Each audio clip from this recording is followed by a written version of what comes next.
Hello dear aspirants, welcome back to 67 BPSC mains programme of Bodhisattva PCS. और हमने शुरू किया है पॉलिटी। आज दूसरा दिन है, दूसरा टॉपिक है न्यायिक सक्रियता वर्सेस न्यायिक संयम, judicial activism versus judicial restaurant. काफी इंपॉर्टेंट टॉपिक है।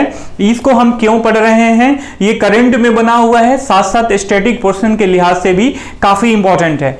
कुछ दिन पहले दिल्ली हाई कोर्ट के एक न्यायाधीश साहब थे, वो रिटायर कर गए। उनका नाम था DN Patel.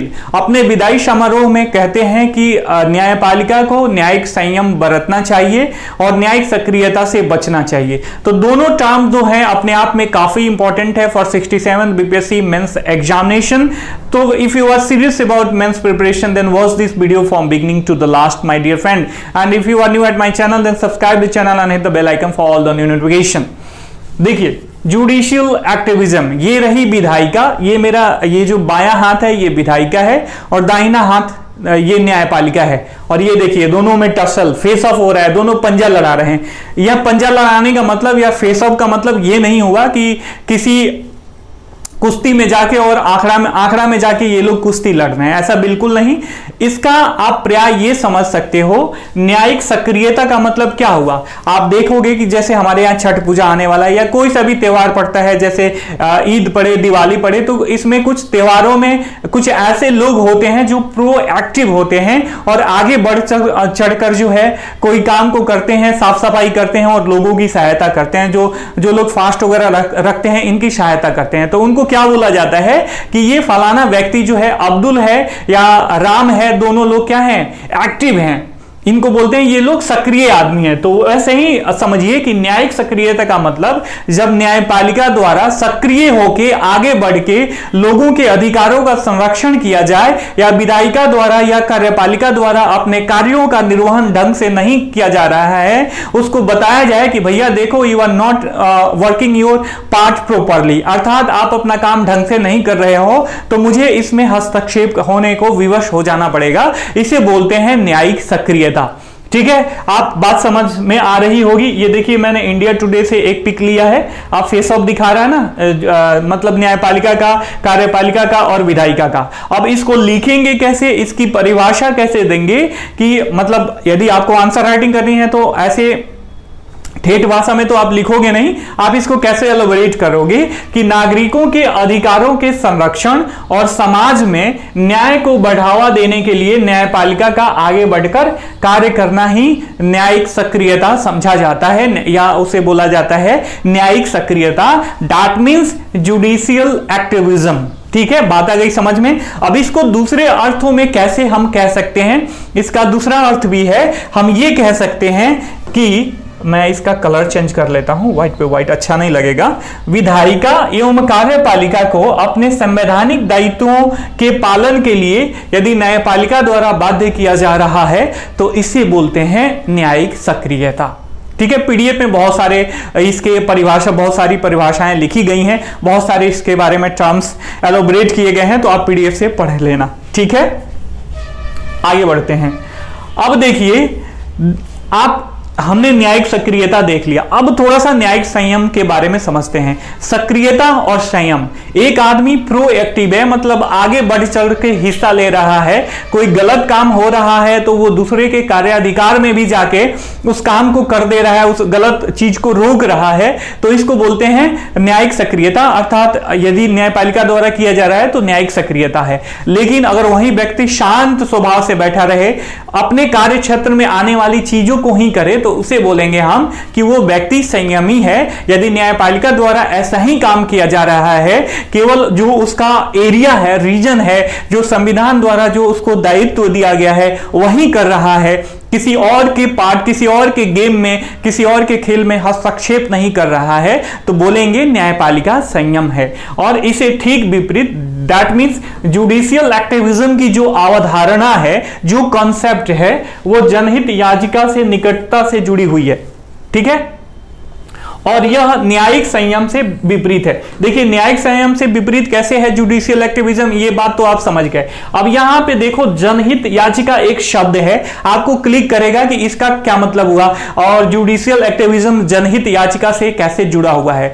My dear friend, देखिए जो जनहित याचिका है मान लीजिए किसी भी समूह का, हमारे समाज के किसी भी खास वर्ग का या कुछ ग्रुप ऑफ पीपल हैं जिनका कहीं ना कहीं मूलाधिकार हनन हो रहा है, उनके अधिकारों का विधायिका कार्यपालिका द्वारा संरक्षण नहीं दिया जा रहा है, और इसको लेके कोई व्यक्ति, कोई प्रोएक्टिव व्यक्ति, क्या कोई संस्था, कोई वकील वगैरह लोग यदि पब्लिक, यदि मतलब इसे अभी पब्लिक मत कहिए, यदि कोई केस फाइल करता है या न्यायपालिका के संज्ञान में लाता है कि न्यायपालिका साहब आप देखो इस ग्रुप का या इस समूह का जो है मूलाधिकार हनन हो रहा है, इसको सुविधाएं जो बेसिक नेसेसिटी हैं आजादी के इतने दशक के बाद भी, 7 दशक के बाद भी जो है इनको ये बेसिक नेसेसिटी नहीं दी जा रही है, तो आप इसको कुछ कीजिए। मतलब कि किसी खास समूह के हित के लिए, किसी खास समूह या व्यक्ति के द्वारा या खुद उस समूह के द्वारा यदि कोई संज्ञान दिया जाता है, संज्ञान में लाया जाता है न्यायपालिका के संज्ञान में, तो उसे बोलते हैं public interest litigation, that means जनहित याचिका। तो जनहित याचिका जब आएगी न्यायपालिका के सामने तो वो क्या होगा, वो कार्यपालिका के अधिकार क्षेत्र में जाएगा और डांटेगा, अरे ओ भैया कार्यपालिका, आप जो है, आपको बहुत ज्यादा जिम्मेदारी दी गई है, बहुत क्रूशियल जिम्मेदारी दी गई है, जो प्रोग्राम इंप्लीमेंटेशन है इसका कार्य करना है और सब लोगों को, सबका साथ सबका विकास, इंक्लूसिव ग्रोथ जो है समाज में लाना है, तो आप क्यों नहीं कर रहे हो।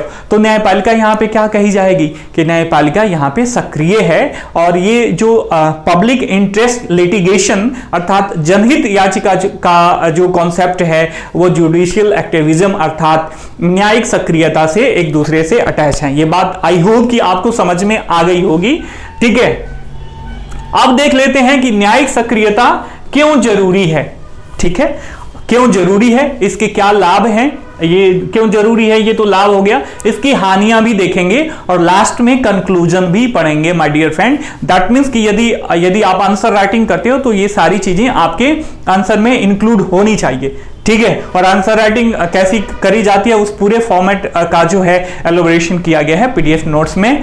ठीक है, तो चलिए देखते हैं। उससे पहले मैं आपको बता दूं कि if you are serious, really serious about 67 BPSC mains examination, तो हमारा प्लान चल रहा है, ये 2100 रुपये का प्लान है, जिसमें जीएस फर्स्ट और जीएस सेकंड पेपर दोनों हम कवर करा रहे हैं। यदि आप हमसे जुड़ना चाहते हो और अपने प्रिपरेशन का स्टैंडर्ड और स्पीड दोनों मेंटेन करना चाहते हो, तो ये जो है हमारा नंबर है, ये यहाँ पे लिख दे रहा हूं, 98 10 63 8805। आप इस पे कॉल करके, व्हाट्सएप करके हमसे जुड़ने का प्रोसेस जान सकते हो और हमसे जुड़ के आप अपना प्रिपरेशन कर सकते हो माय डियर फ्रेंड। चलिए, मेरी मार्केटिंग हो गई, अब आगे बढ़ते हैं। अब देखिए न्यायिक सक्रियता क्यों, इसको लेके कुछ विद्वानों ने, जो न्यायविद हैं, जो आचार्य हैं, न्याय को जानते हैं, उन्होंने अलग अलग बातें कही हैं।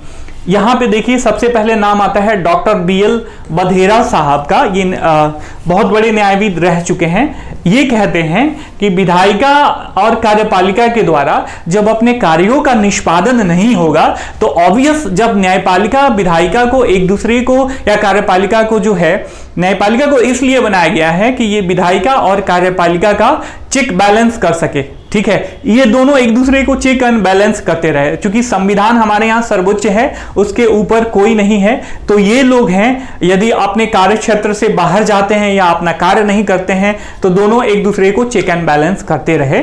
तो ये कहा गया है। इसलिए यदि मान लीजिए कि विधायिका और कार्यपालिका के द्वारा अपने कार्यों का निर्वहन नहीं किया जा रहा है, लोगों के अधिकारों का संरक्षण नहीं किया जा रहा है, तो जुडिशियल एक्टिविज्म अवश्य ही जरूरी है, बहुत ही जरूरी है। एक इन्होंने ये तर्क दिया। दूसरा तर्क दिया कि जो नागरिक हैं वो क्या बोलते हैं, मान लीजिए कोई बड़े अधिकारी हैं, मान लीजिए आपके जिले के कलेक्टर साहब हैं, आपको आके पब्लिक में बिना गलती के छोटी सी बात पे एक झापड़ रसीद कर देते हैं, तो जो आपका आत्मसम्मान है वो कहीं ना कहीं वहां पे वो कम हो जाएगा और ऐसा लगेगा भैया मेरी कोई गलती ही नहीं है और सब लोगों के सामने इन्होंने मार दिया या पुलिस के द्वारा पीटा जाता है। तो ये क्या है, ये टोटली इलीगल है। कोई भी कलेक्टर या कोई भी बड़ा व्यक्ति हो आपको क्यों मारेगा, जब आप कोई गलती नहीं कर, इलीगल काम नहीं कर रहे हो, ऐसा कोई काम नहीं कर रहे हो जो समाज के हित के विरुद्ध है या आपके हित के विरुद्ध है, तो कोई क्यों मारेगा? तो आप उसको कहोगे कि भैया ज्यादा तेज मत बनो, ज्यादा बड़ा अपने आप को मत बनो, मैं तुम्हें न्यायालय में देख लूंगा। या आपके किसी भी अधिकारों का हनन होता है तो अधिकारों के हनन करने वाले को आप क्या कहते हो कि चलो तुमके देखते हैं, न्यायालय में देखते हैं, ठीक है, चलो तुमको कोर्ट में देखते हैं, मिलते हैं कोर्ट में। तो ये इसे क्या बोला जाता है कि नागरिकों का यदि अधिकारों का संरक्षण नहीं हो रहा है तो अपने अधिकारों के संरक्षण के लिए वो किसके तरफ देखते हैं? ऑब्वियस जो गार्जियन है न्यायपालिका, उसके तरफ देखते हैं। My dear friend, I hope कि मैं जो समझा रहा हूं आप समझ रहे होंगे। किसी भी सजेशन के लिए आप कमेंट जरूर करना। आगे बढ़ते हैं। न्यायिक उत्साह भी न्यायिक सक्रियता का एक बहुत बड़ा कारण है। कुछ व्यक्तियों को आपने देखा होगा कि बहुत वो एक्टिव रहते हैं और किसी भी काम में बढ़ चढ़ के हिस्सा लेते हैं। तो न्यायिक सक्रियता भी न्यायिक उत्साह का परिणाम है। न्यायपालिका द्वारा यदि ये लगता है कि इस काम को मुझे करना चाहिए, इस पे कुछ बोलना चाहिए, तो इस उत्साह के चलते, इस इमोशन और इस भावना के चलते वो क्या करेंगे, लोगों को या विधायिका को या कार्यपालिका को क्या करेंगे, कहेंगे कि भैया ये काम होना चाहिए। उसके साथ साथ विधायी निर्वाह, मान लीजिए कि यदि विधायी पालिका कोई कार्य अपना निर्वहन ढंग से नहीं कर रही है तो ये लोग न्यायिक सक्रियता जो है बहुत जरूरी है उसके लिए। उसके बाद सुभाष कश्यप जी, इनकी बुक भी पढ़ते हैं पॉलिटी की, काफी डिस्क्रिप्टिव है, मेंस के लिहाज से काफी इंपॉर्टेंट है। यदि हंग पार्लियामेंट बन जाए, हंग विधायिका बन जाए, किसी भी पार्टी को बहुमत ना मिले तो उस समय ऑब्वियस विधायी निर्वात हो जाएगा। तो उस समय क्या होगा, न्यायपालिका जो है एक्टिव होके अपनी न्यायिक सक्रियता दिखा के इस विधायन का काम कुछ हद तक संभाल सकती है। उसके साथ साथ सत्ता खोने का भय, आप देखोगे कि जो सत्ताधीश दल है, यदि कोएलिशन गवर्नमेंट है, जैसे यूपीए की गवर्नमेंट थी 2004 के पहले, तो बहुत अच्छे कानून नहीं आ रहे थे। 2014 के पहले, 2014 के बाद जब एनडीए की फुल सपोर्ट वाली, फुल बहुमत वाली गवर्नमेंट आई तो कितने बड़े बड़े मतलब बहुत ही रेडिकल रिफॉर्म्स हुए, चाहे वो पब्लिक को पसंद है या नहीं आए, लेकिन सरकार ने वो बहुत ही कठोरता से उसे लागू किया। ठीक है, तो बहुत सारे लोग क्या करते हैं, बहुत सारी सत्ताधारी पार्टियां सत्ता खोने के भय से वो क्या करेंगी, कोई बढ़िया सा डिसीजन ही नहीं ले पाएंगी। तो ऑब्वियस न्यायपालिका को वहां पे एक्टिव होना पड़ेगा और कहना पड़ेगा कि भैया देखिए, अपने सत्ता सुख के लिए, अपने सत्ता भोग के लिए आप पब्लिक के हित में कोई कार्य क्यों नहीं कर रहे हो। ठीक है, तो यहां पे न्यायिक सक्रियता जरूरी है। इसके साथ साथ मूलाधिकारों के संरक्षण में विफलता के अगेंस्ट में भी न्यायिक सक्रियता जरूरी है। सत्ता का दुरुपयोग, यदि कोई सत्ताधारी दल मान लीजिए अपने सत्ता का दुरुपयोग करे, जैसे आपने इंदिरा गांधी जी के समय, हालांकि उनका बहुत बड़ा योगदान है हमारे इंडिया को शक्तिशाली बनाने में, लेकिन जो सबसे बड़ी विफलता थी वो इमरजेंसी लागू करना थी। तो उस समय सत्ता का उन्होंने भरपूर, उनके पार्टी के द्वारा दुरुपयोग किया गया। जो संस्थाएं थी बड़ी बड़ी, उनका भी दुरुपयोग किया गया, न्यायपालिका का भी इवन दुरुपयोग किया गया। तो इस केस में जो है न्यायिक सक्रियता जरूरी है। ठीक है, इसके बाद अब देख लेते हैं कि आखिर जो जुडिशियल एक्टिविज्म होता है, इसको प्रेरणा कहां से मिलती है, कौन लोग हैं जो इसको एक्टिवेट करते हैं, इसके उत्प्रेरक तत्व जो भी एलिमेंट हैं उसके बारे में देख लेते हैं। मान लीजिए कि नागरिक अधिकार कार्यकर्ता हैं, किसी भी नागरिक मतलब नागरिक समूह का यदि कोई अधिकार हनन हो और जो नागरिक अधिकार कार्यकर्ता हैं वह मतलब पब्लिक याचिका लेकर, जो पब्लिक इंटरेस्ट लिटिगेशन है उसको लेकर न्यायपालिका में पहुंच जाए, तो वहां पे ऑब्वियस न्यायपालिका एक्टिव हो जाएगी और यहीं से न्यायिक सक्रियता का उत्प्रेरणा मिलेगा उसे। ठीक है, उसके बाद उपभोक्ता अधिकार कार्यकर्ता, पर्यावरण समूह कार्यकर्ता, बाल अधिकार कार्यकर्ता, महिला अधिकार कार्यकर्ता, बृहद सिंचाई परियोजना के विरुद्ध, बृहद सिंचाई परियोजना जब लागू होती है तो आप देखोगे गांव के गांव डूब जाते हैं, कई वनों का एरिया भी बहुत ज्यादा डूब जाता है, फसल वाली भूमि जो है पानी के अंदर चली जाती है। तो इसके विरुद्ध यदि कोई संगठन कार्य कर रहा है तो उसी को बोलेंगे बृहद सिंचाई परियोजना विरुद्ध जो कार्यकर्ता हैं उनको बोलते हैं। तो ये लोग क्या करते हैं, पब्लिक इंटरेस्ट लिटिगेशन के तहत जाते हैं न्यायपालिका में, भैया आप देखिए न्यायपालिका साहब, ये हमारा हित का जो है संरक्षण नहीं हो पा रहा है, या जो कार्य, जो पॉलिसी गवर्नमेंट के द्वारा लाई जा रही है, ये इज टोटली अगेंस्ट आवर, जो भी हमारा अधिकार है उसके, तो आप जो है कुछ न्यायिक सक्रियता दिखाओ और न्यायपालिका और कार्यपालिका और विधायिका को समझाओ कि ये नहीं होना चाहिए। ठीक है, तो ये उत्प्रेरक तत्व हैं, मतलब न्यायिक सक्रियता को जो उत्प्रेरणा देते हैं ये लोग तत्व हैं। अब देखिए, ये तो बात हो गई, हमने सारी चीजें इसके लाभ के बारे में देखा।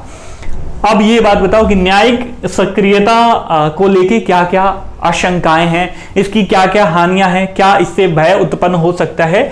तो उपेंद्र बख्शी साहब इन्होंने कहा है कि पहली बात कि विचारात्मक भय है।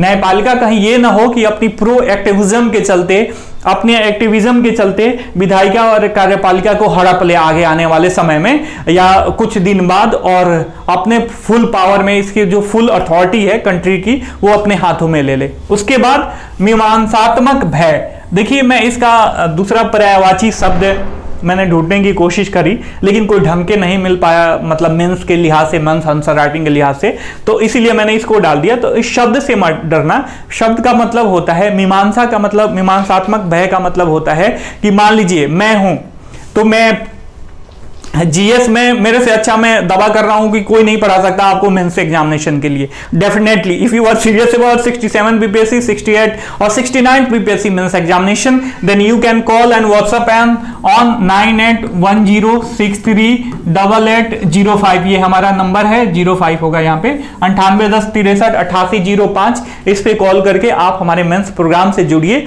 और इसका फायदा उठाइए। तो हम कहाँ थे, बीच में मेरी मार्केटिंग आ गई।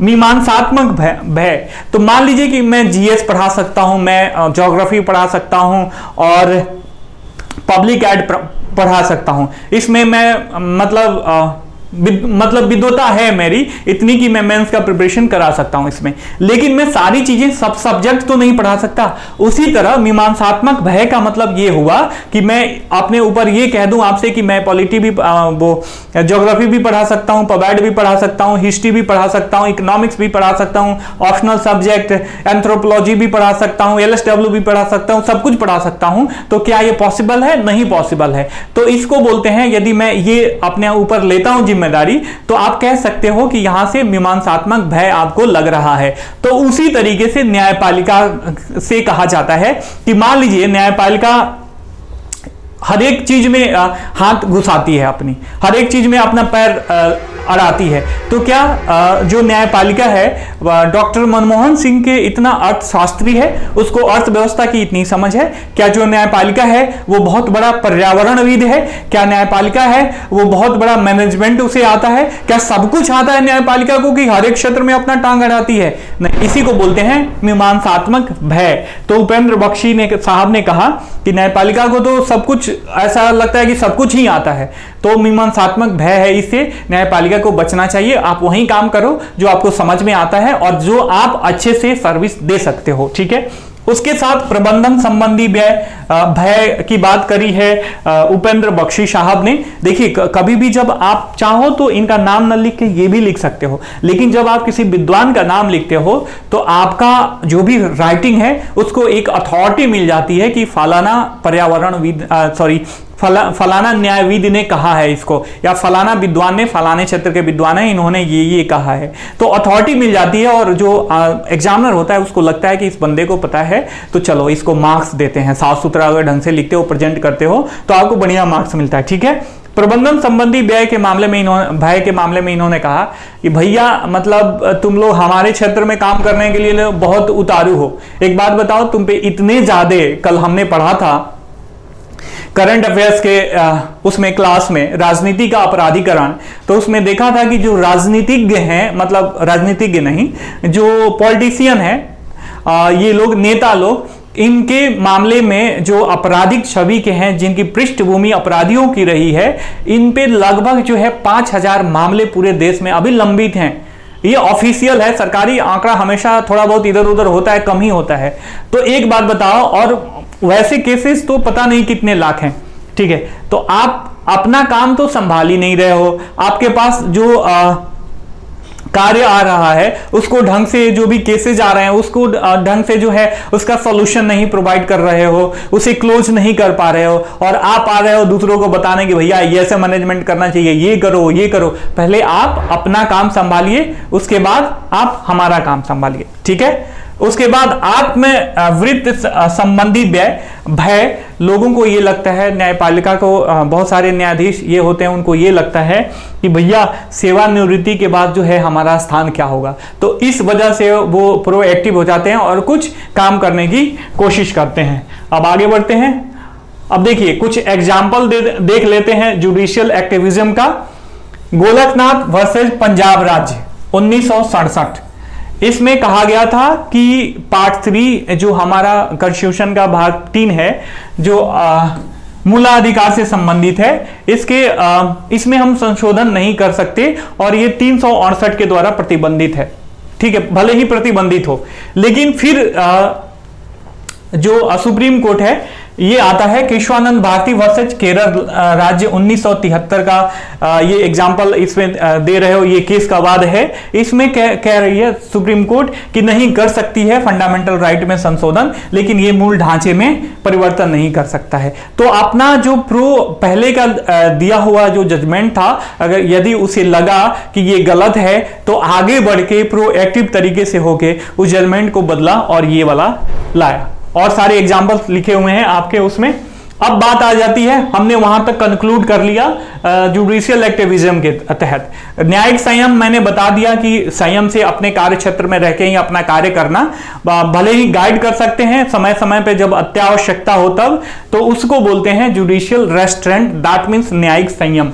ठीक है, चर्चा में क्यों है, हमने पहले बताया कि डीएन पटेल साहब ने इसको लेके बहुत बड़ा बात कहा कि न्यायपालिका को अपने कार्य क्षेत्र में ही रहना चाहिए और अपना कार्य करना चाहिए।